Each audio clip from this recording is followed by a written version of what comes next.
Fala nação rubro-negra. Nos bastidores do futebol internacional, uma conversa silenciosa começa a ganhar volume. Grandes clubes do mundo estão sendo observados não apenas por sua performance em campo, mas por seu potencial de integração em conglomerados multinacionais, modelos empresariais que revolucionam o conceito de gestão esportiva. E agora, o Flamengo, maior potência do futebol brasileiro e um dos clubes mais influentes das Américas, surge com força em especulações sobre um possível interesse do City Football Group, CFG, holding que comanda o Manchester City e outros 12 clubes espalhados pelo mundo. O que antes parecia distante e improvável, hoje já é considerado possível por executivos atentos às movimentações do mercado global. O modelo do Citigroup é conhecido: adquirir, parcial ou totalmente, clubes com grande potencial regional e transformá-los em peças de uma engrenagem internacional que compartilha filosofia de jogo, metodologias de formação, estrutura tecnológica, departamento de scouting, marketing e gestão financeira.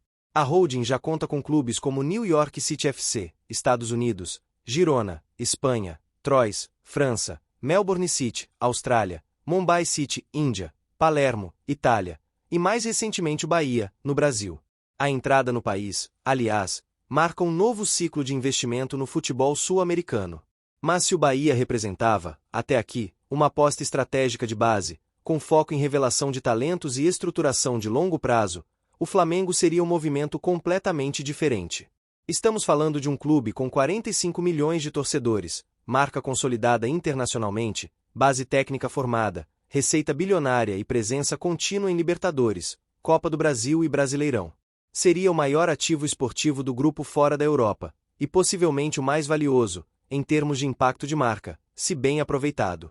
Segundo fontes próximas a intermediários do mercado financeiro esportivo, consultores ligados ao CFG estariam mapeando clubes com grande capacidade de expansão comercial e identidade consolidada, e o Flamengo aparece entre os nomes de interesse para uma futura aproximação. O estudo ainda é preliminar, mas envolve análise de ativos, modelo de gestão, engajamento de torcida, comportamento digital e capacidade de atrair patrocínios de nível global.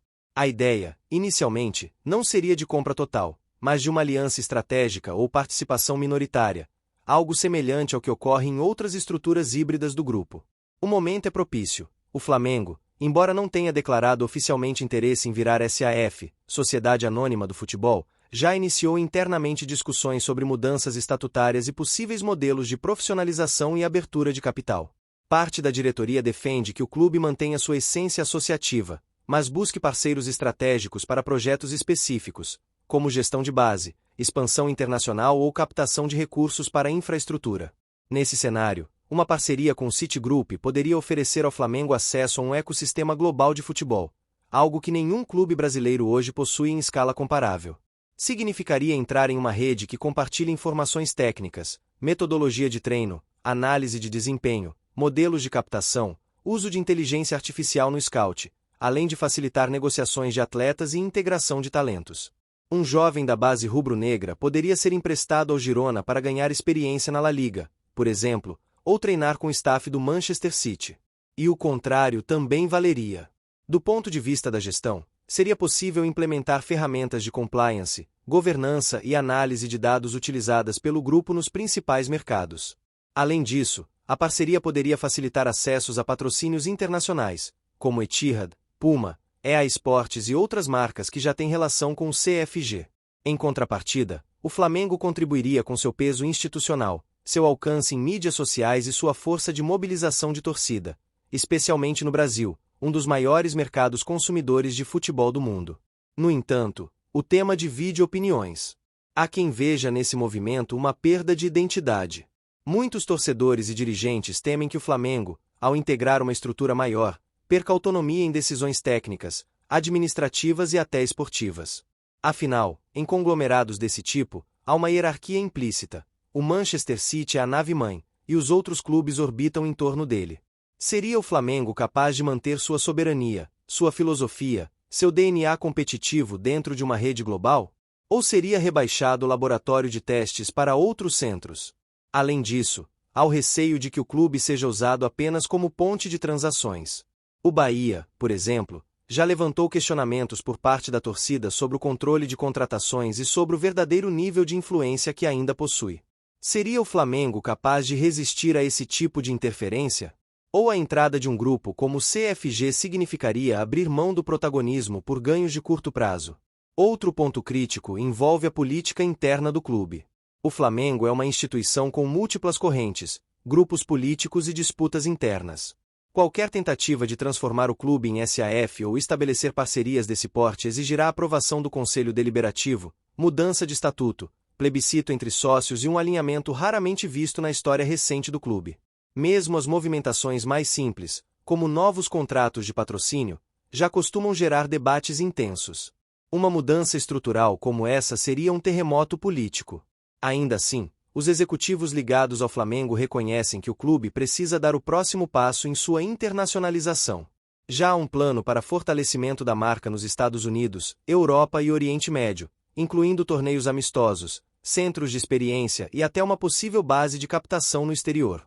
Mas sem estrutura ou parceiros, esse avanço pode ser lento. E é nesse ponto que uma aliança com um grupo como o City ganha atratividade, traz velocidade, método e estrutura global prontos para serem ativados. Nos próximos anos, a tendência é que mais clubes brasileiros comecem a atrair o olhar de conglomerados internacionais. A SAF do Vasco, controlada pela 777 Partners, o próprio Bahia com o City Group, o Botafogo com John Testor, mostram que o Brasil é terreno fértil para esse tipo de investimento. O Flamengo, por ser o maior, atrai ainda mais atenção, e inevitavelmente será alvo de propostas e especulações. Agora, o clube terá que decidir que tipo de futuro deseja: manter o modelo associativo, com crescimento orgânico, ou abrir-se para uma nova era de parcerias internacionais e integração com grupos globais. Não há resposta fácil, apenas possibilidades complexas, cada uma com seus riscos e recompensas.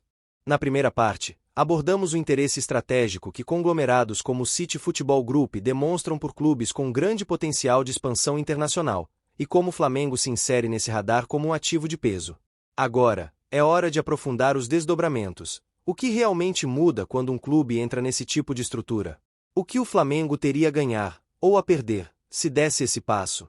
E, acima de tudo, o que dizem os exemplos práticos?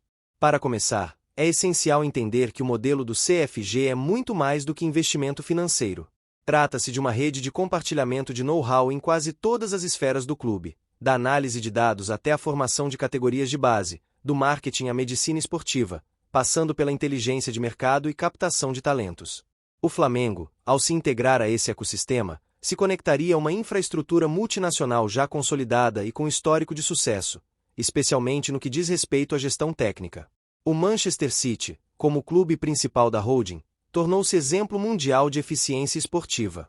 Não apenas venceu múltiplas Premier Leagues e Champions League recentemente, como também revolucionou o modelo de jogo baseado em posse, intensidade e ocupação de espaços, o chamado guardiolismo. Esse padrão tático, por sinal, é replicado em todos os clubes do grupo, com variações locais.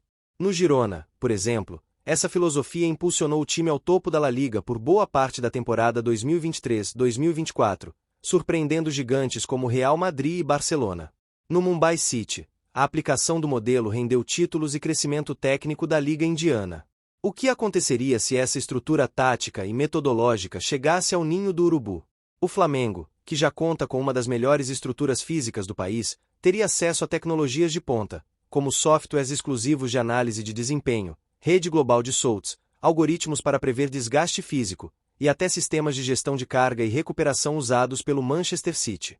Além disso, os profissionais do clube poderiam integrar programas de intercâmbio com membros da equipe europeia, treinadores da base rubro-negra em estágios na Inglaterra, analistas brasileiros trabalhando com dados dos clubes da França ou da Austrália. A conexão seria real, funcional e contínua. Outro ponto central é o modelo de governança.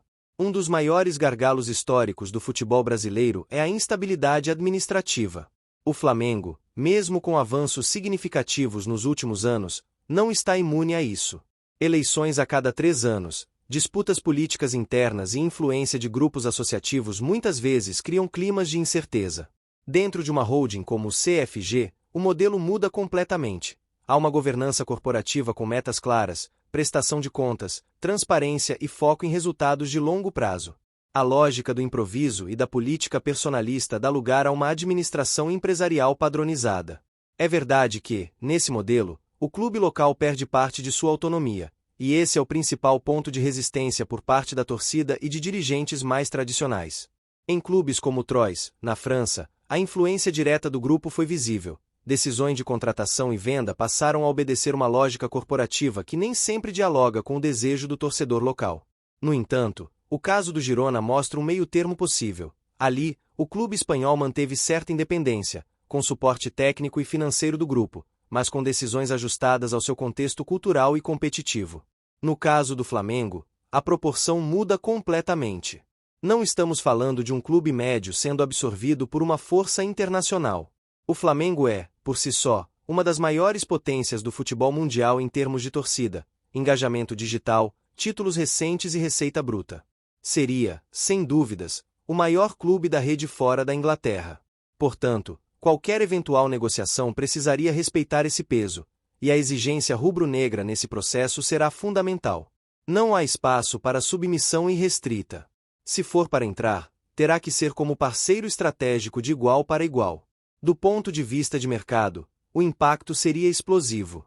Patrocinadores globais, acordos de mídia, merchandising internacional e ações de marca conjuntas com clubes da rede ampliariam em muito o alcance do Flamengo.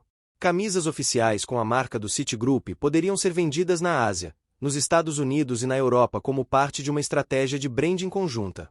A imagem do Flamengo passaria a ocupar o mesmo espaço simbólico de clubes globais, com ações promocionais em grandes eventos da UEFA, ações integradas nas redes sociais e até turnês conjuntas. Mas a pergunta que ecoa em cada arquibancada, podcast e grupo de WhatsApp rubro-negro é clara: vale a pena? Depende do que o clube, e a torcida, desejam para os próximos 20 anos. A globalização do futebol é irreversível. Clubes como Flamengo, Boca Juniors, River Plate e outros gigantes do sul global não conseguirão competir com as potências europeias se não criarem alternativas para gerar receita, atrair talentos e modernizar suas estruturas. O Flamengo já fez muito com o modelo associativo, saneou dívidas, venceu títulos, formou grandes equipes. Mas até onde esse modelo pode ir sem sofrer um novo salto? O desafio é encontrar o ponto de equilíbrio entre modernização e identidade. O torcedor não quer virar um torcedor corporativo. O Flamengo não pode ser apenas uma planilha de investimentos. Mas, ao mesmo tempo, não pode ignorar a revolução que está em curso. Enquanto alguns clubes resistem às mudanças e afundam em dívidas e gestões amadoras, outros se adaptam, criam novas formas de operar e se tornam protagonistas globais. A verdade é que, mesmo sem SAF ou parceria com conglomerados, o Flamengo já é um clube internacional em essência. Seus números em redes sociais superam muitos europeus. Sua base de torcedores no exterior cresce a cada ano. Seus jogos são transmitidos mundialmente. Resta saber se o próximo passo será dado com um parceiro global, ou com independência total, a brasileira. Independentemente do caminho, o mais importante é que a decisão seja feita com responsabilidade, visão de longo prazo e, acima de tudo, respeito à história rubro-negra. Entrar para uma rede como o Citigroup pode ser um divisor de águas. Mas, como em toda encruzilhada, é preciso saber aonde se quer chegar, e com que princípios. E você, torcedor, o que acha? O Flamengo deve integrar uma estrutura global como o Citigroup, ou manter-se autônomo, independente e fiel ao modelo atual? A discussão está aberta, e o futuro do clube pode depender da resposta que virá das arquibancadas.